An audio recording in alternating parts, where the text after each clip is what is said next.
योगी आदित्यनाथ सिर्फ अपराधियों का इलाज करना नहीं जानते, उन्हें कूटनीतिक उपचार भी अच्छी तरीके से पता है।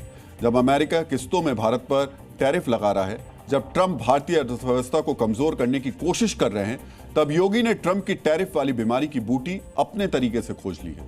रूस के राष्ट्रपति व्लादिमीर पुतिन के साथ मिलकर योगी ने इसका पहला डोज भी दे दिया। इस डोज का व्यापक और दूरदर्शी असर होने वाला है। पुतिन के साथ मिलकर योगी ने कैसे ट्रंप टैरिफ के विरुद्ध मास्टर प्लान बनाकर तैयार किया है, अब हम इसका विश्लेषण करने वाले हैं।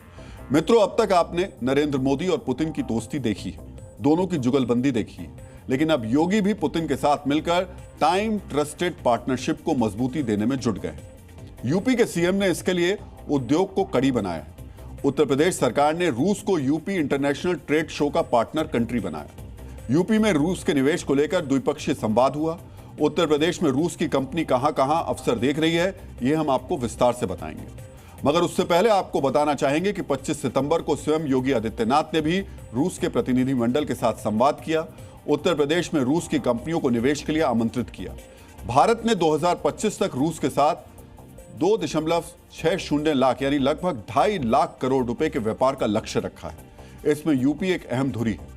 यहां पर 25 करोड़ की आबादी वाला बाजार भी है और रूस के लिए निवेश करने का मौका भी है।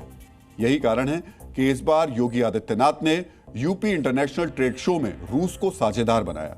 इस साझेदारी का वैश्विक स्तर पर संदेश क्या है, वो भी अब समझिए। यह पार्टनरशिप ट्रंप को सीधा संदेश है कि भारत की विदेश नीति स्वतंत्र है। भारतीय विदेश नीति किसी दबाव में झुकने वाली नहीं है। इस साझेदारी ने बता दिया कि रूस की अहमियत भारत के लिए क्या है।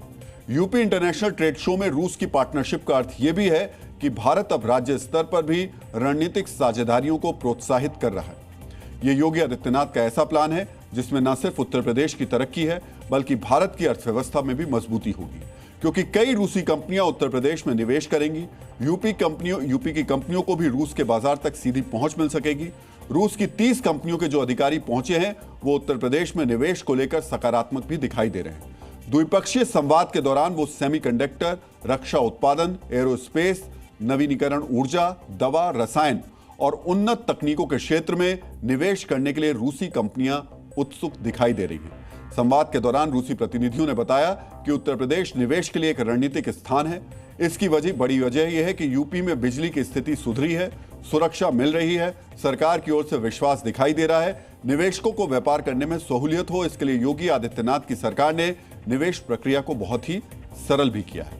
20 क्षेत्रों में प्रोत्साहन नीतियां शुरू की गई हैं।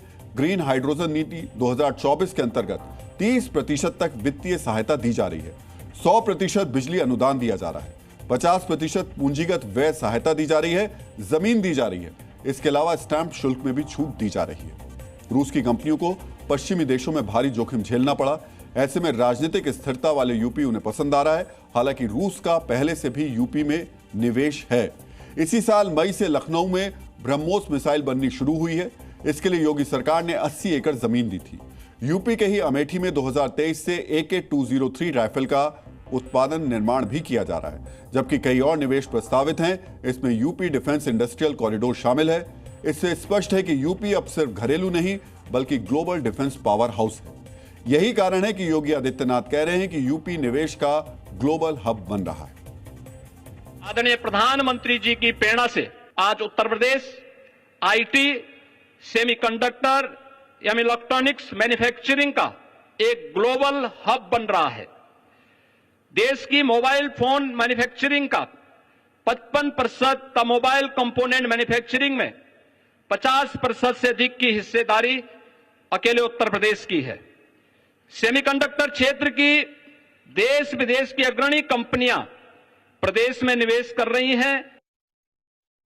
योगी आदित्यनाथ की योजना ग्रेटर नोएडा को नॉलेज इकोनॉमी बनाने की है।